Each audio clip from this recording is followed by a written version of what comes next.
इंसान कहता है कि पैसा आए तो मैं कुछ करके दिखाऊं, पैसा कहता है तू कुछ करके दिखा तो मैं आऊं। नमस्कार, मैं Vivek Bindra, founder and CEO बड़ा बिजनेस.com। पिछली बार फंड रेजिंग की बात करी, फंड रेजिंग की बात दोबारा। पहले सोर्सेज ऑफ फंड बताए थे, पैसा कहां से मिलेगा। आज बताएंगे तरीका क्या है। 10 स्टेप्स दूंगा, फ्री में दे रहा हूं। सॉलिड कंटेंट है, ये प्रीमियम कंटेंट है। इसके ऊपर हमने पेड कोर्सेज बनाए हैं, लेकिन फ्री में दे रहा हूं आपको 10 स्टेप। अगर आपने कोर्स नहीं लिया, सुनिए वो सारे 10 इजी स्टेप। पहला स्टेप, अपना लीगल स्ट्रक्चर बनाना पड़ता है। अगर आपकी प्रोप्राइटरी कंपनी है, पार्टनरशिप कंपनी है, फंड रेजिंग नहीं कर सकते, लिमिटेड लायबिलिटी में भी नहीं कर सकते, एलएलपी जिसको बोलते हैं, प्राइवेट लिमिटेड या पब्लिक लिमिटेड। जो प्राइवेट इक्विटी या वेंचर कैपिटल है, वो प्राइवेट लिमिटेड कंपनी में भी आके पैसा दे सकते हैं। प्राइवेट इक्विटी और venture capital, PE and VC, ये प्राइवेट लिमिटेड कंपनी में देते हैं। लेकिन अगर आपको आईपीओ, तो फिर उसके लिए आपको पब्लिक लिमिटेड कंपनी में जाना पड़ता है। तो पहले तो अपनी कंपनी का लीगल स्ट्रक्चर ठीक कर लो, फिर आते हैं दूसरे स्टेप पे। अब थोड़ा मार्केट का रिसर्च अच्छा करके रखिए। कितना कस्टमर है आपकी मार्केट में। अगर आपकी उबर है तो सब आपके कस्टमर बन सकते हैं, स्विगी है तो सबको खाना है, उबर है तो सबको जाना है। स्विगी है तो सबको खाना है, उबर है तो सबको जाना है। पहले देखो कि आपके पास कस्टमर कितना है मार्केट में, मार्केट का रीच, मार्केट का साइज, कितने कस्टमर है आपके प्रोडक्ट को लेकर मार्केट में, क्या प्रॉब्लम आप सॉल्व कर रहे हैं। लेकिन इसके अलावा ये भी रिसर्च करके रखो कि आप कितना रेवेन्यू कमा सकते हैं, मार्केट में आपकी पोजीशनिंग क्या है, आरओआई कैसा आ रहा है, आपका ब्रेक इवन कितने दिन में हो जाएगा, प्रॉफिटेबिलिटी आपकी कैसी है। तो किसी चार्टर्ड अकाउंटेंट को ले लो, किसी एमबीए फाइनेंस को ले लो जो आपका दोस्त है, आजू बाजू किसी को ले लो, वो सारी चीजें निकालेंगे बैठ करके। अपनी कॉम्पिटिटिव एडवांटेज देखो, कंपटीशन को छोड़ के कस्टमर आपके पास क्यों आए, आपका विजन क्या है, फ्यूचर प्लान क्या है, स्टाफ कितना चाहिए, टेक्नोलॉजी कैसी चाहिए। जब आपका ये रेडी रहेगा तो आप तीसरे स्टेप पे जाइए। क्योंकि जब आप किसी इन्वेस्टर के पास जाएंगे, आपकी बजट शीट जरूर चेक करेगा। पैसा क्यों चाहिए तुमको, हाँ, अपना घर बनाने के लिए चाहिए, अपनी गाड़ी खरीदने के लिए चाहिए, तुमको कहाँ जाना, लंदन घूमने जाना, उसके लिए पैसा चाहिए, नहीं नहीं सर, मुझको मैन पावर के लिए चाहिए। लीगल खर्चे होते हैं, ट्रेनिंग की कॉस्ट होती है, मार्केटिंग की कॉस्ट होती है, तनख्वाह पेरोल की कॉस्ट होती है, सेल्स करने के लिए एडवर्टीजमेंट करनी पड़ती है, एचआर की कॉस्ट है, टेक्नोलॉजी की कॉस्ट है। आपके पास कुछ क्वेश्चंस के आंसर होने चाहिए। आप उस पैसे का क्या करेंगे उसको लिख लीजिए। जब आप बताएंगे तो इन्वेस्टर को विश्वास होता है।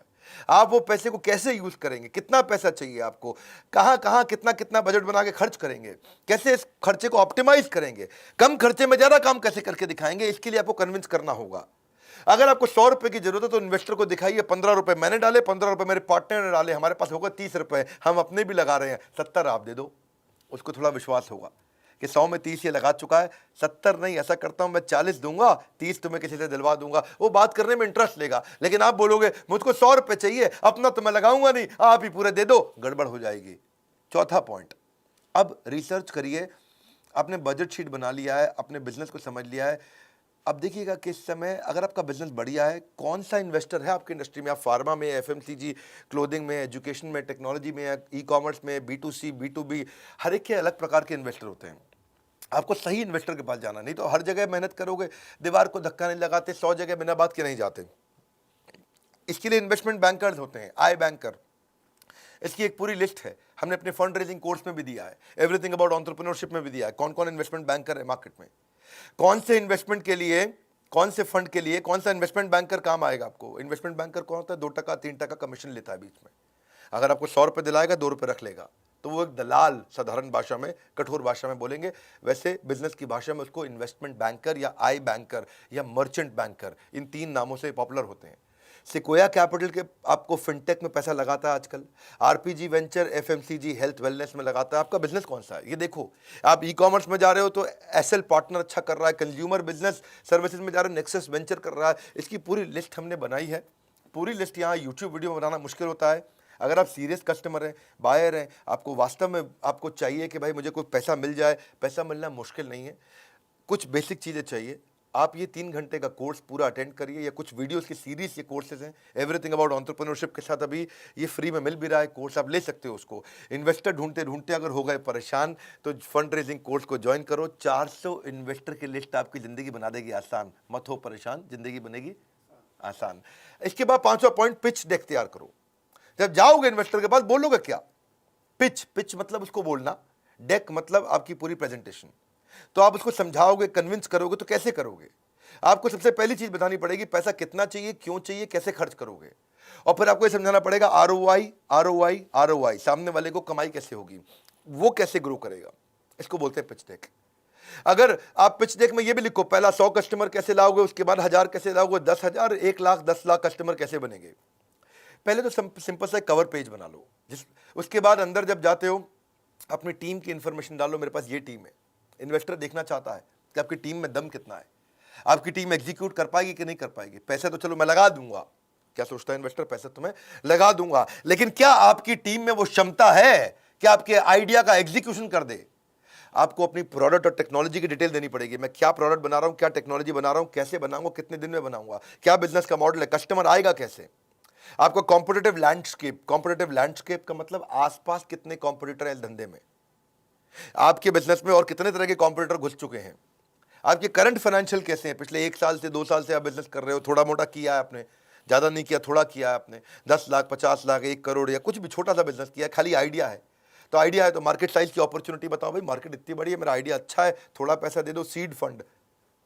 करंट फाइनेंशियल नहीं है तो आप थोड़ा कुछ आइडिया बताना पड़ेगा, आपको नीड बतानी पड़ेगी उसका। देखिए नीड यूजेज की हमने बात तो कर ली, आपको शेयर होल्डर की इंफॉर्मेशन देनी पड़ेगी कि भाई ये शेयर होल्डर होने वाले हैं, ये मेरे 2 पार्टनर हैं, को फाउंडर है, ये टेक्नोलॉजी पे काम करता है, ये सेल्स पे काम करता है, ये प्रोडक्ट पे काम करता है, हम 3 को फाउंडर हैं, 33% के, या 4 को फाउंडर है, 25% के, चारों के अलग अलग काम है, चारों मजबूत लोग हैं, तो सबके मिला के 100% हुए। आपने उस इन्वेस्टर को बुलाया, बोला आप इतना पैसे दे दो, हम 20% आपको दे देंगे, तो जिन सबके 25% शेयर वो घट के 20% रह जाएंगे, यानी कि 80% आप लोग के पास रहेगा, 20% इन्वेस्टर के पास चला गया शेयर।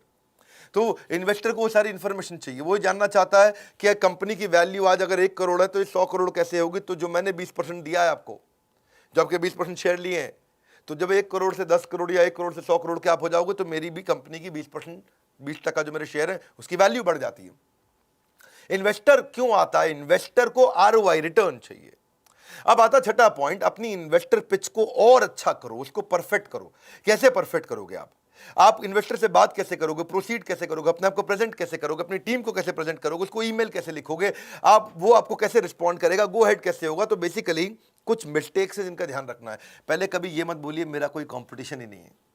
आप बता सकते हैं, अगर वास्तव में भी नहीं है तो बताएं कि एक कमजोर कंपटीशन अभी बिगिन हुआ है, आप मार्केट में फर्स्ट मूवर एडवांटेज है, नहीं तो हमेशा बताइए कि ये लैंडस्केप है।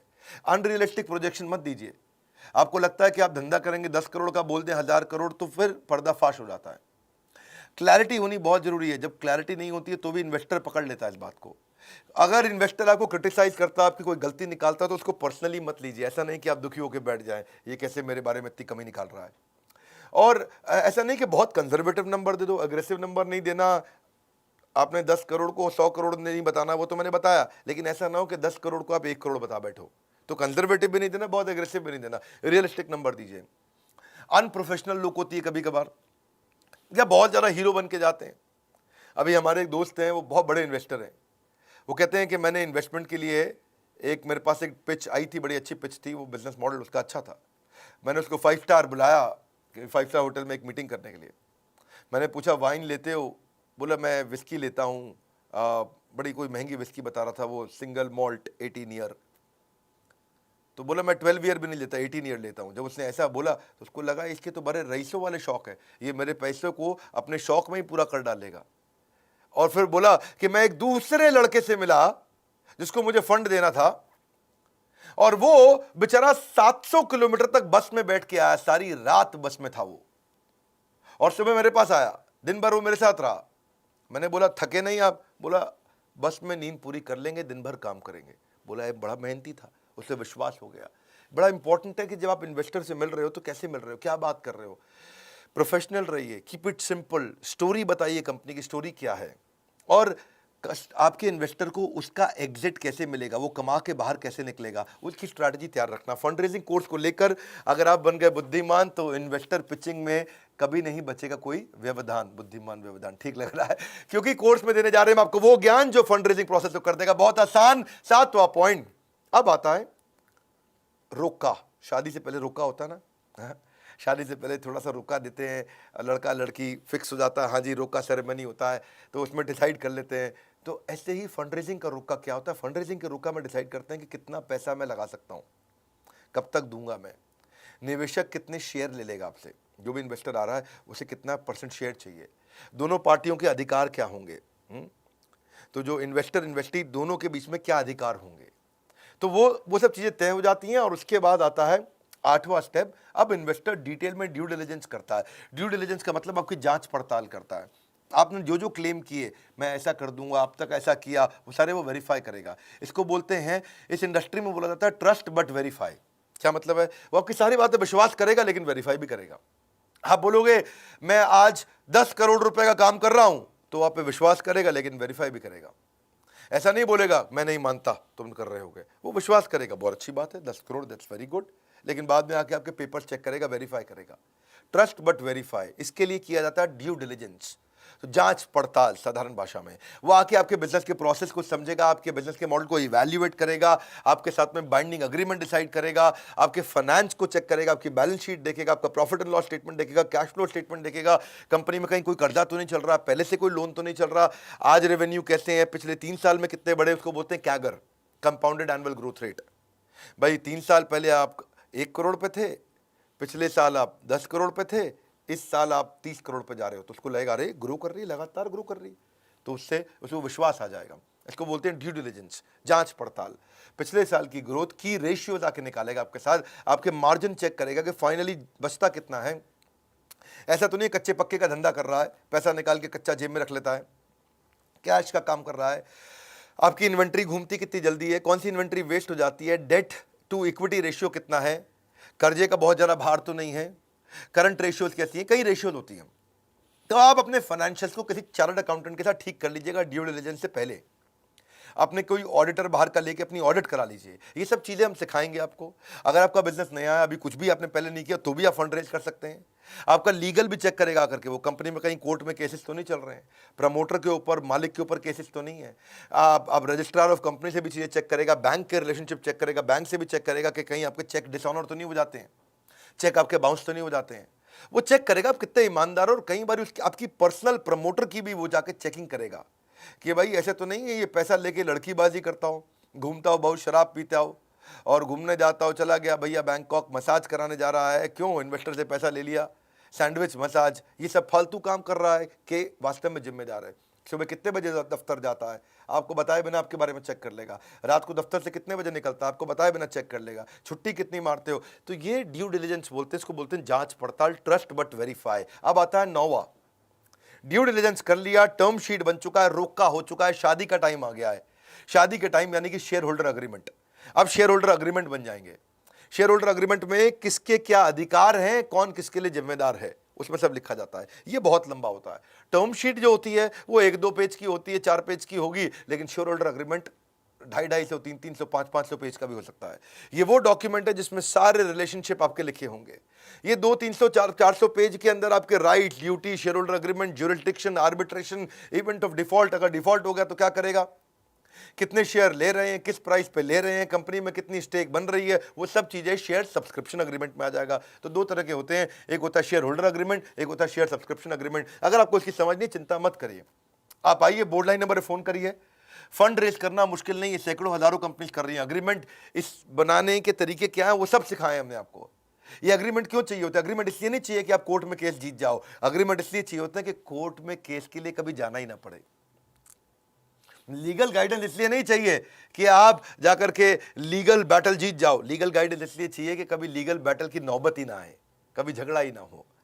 तो अब आता है फाइनली पॉइंट 10वां, इन्वेस्टर रिलेशन। अभी भी अगर आपको पैसा नहीं मिला शेयर होल्डर अग्रीमेंट के बावजूद भी, और रुक गया बीच में, कहीं टूट गया है, तो इन्वेस्टर रिलेशन अच्छे रखने आने चाहिए। और अगर आपको मिल गया है, पैसा आपकी जेब में आ गया है, तो भी इन्वेस्टर रिलेशन 10वां पॉइंट जरूरी है, क्योंकि रिलेशनशिप बना रहेगा तो बात बनी रहेगी। आपके एग्जिस्टिंग इन्वेस्टर को आपको रिपोर्ट तो बना के भेजनी होती है ना। एग्जिस्टिंग इन्वेस्टर को क्या ग्रोथ हुई दिखाना पड़ता है, उसको डेटा MIS रिपोर्ट देनी पड़ती है, उसको नए प्रोजेक्ट के बारे में बताना पड़ता है, ये भी कहना पड़ता है थैंक यू आपने 10 करोड़ रुपए लगाए, अगर हो सके तो 10 करोड़ और लगाइए क्योंकि मैं नया प्रोजेक्ट एक और लेके आ रहा हूँ। आप या फिर नए इन्वेस्टर के साथ भी रिलेशन बनाना, ये तो आपका एग्जिस्टिंग इन्वेस्टर था, ये थोड़ी आप एक इन्वेस्टर से आप रुक जाएंगे। आपको चाहिए 4 इन्वेस्टर और, क्योंकि आपको और पैसा चाहिए, तो आप कंपनी के बारे में अचीवमेंट्स, अपनी न्यूज़, अपनी रिलेशनशिप बना के रखोगे नए इन्वेस्टर के साथ में। और जब ये सारी चीज़ें हो जाती हैं तो आपके पास जब काफ़ी इन्वेस्टर आते हैं तो बाकी इन्वेस्टर अपने आप आते हैं। पैसा ही पैसे को खींच के लाता है, इन्वेस्टर ही दूसरे इन्वेस्टर को खींच के लाता है। ये बहुत लंबी स्टोरी है, मैंने शॉर्ट में बताया आपको, 10 पॉइंट बताए फंड रेजिंग के स्टेप्स क्या होते हैं। हमने इसके ऊपर डिटेल्ड कोर्स बनाया हुआ, बहुत डिटेल के अंदर है। ये जो स्टार्टअप है, स्टार्टअप कर रहा है, करने वाला है, करना चाहता है, आइडिया है, शुरू कर चुका है, एग्जीक्यूट कर चुका है, सोलोप्रेन्योर है, वो एंटरप्रेन्योर है, एंटरप्रेन्योर है, उनको ये वीडियो शेयर करिए, क्योंकि ये बड़े काम आते हैं। ये छोटे छोटे पॉइंट्स बहुत काम आते हैं। मेरे चैनल पे आने का फायदा ये है, हमेशा बिजनेस के ऊपर खालिस ज्ञान मिलता है कि मैं केवल हवा हवाई बात करना कभी पसंद नहीं करता। स्टेप्स में बताता हूँ, पॉइंटर्स में बताता हूँ। मेरे साथ बैठते हो, 10-15 मिनट के अंदर आपको 1 से 2 घंटे का कंटेंट तुरंत दे देता हूँ। अगर आप नए आए हो जरूर सब्सक्राइब करिए, बेल आइकन हिट नहीं किया तो आपको इतने बढ़िया वीडियोस फ्री में तो मिलेंगे नहीं। हमारे साथ जुड़े रहने के लिए, इस वीडियो को शेयर करने के लिए, बोर्ड लाइन नंबर पे फ़ोन करके इसकी सारी जानकारी लेने के लिए आप सबका हृदय की गहराइयों से प्रेम पूर्वक बहुत बहुत धन्यवाद।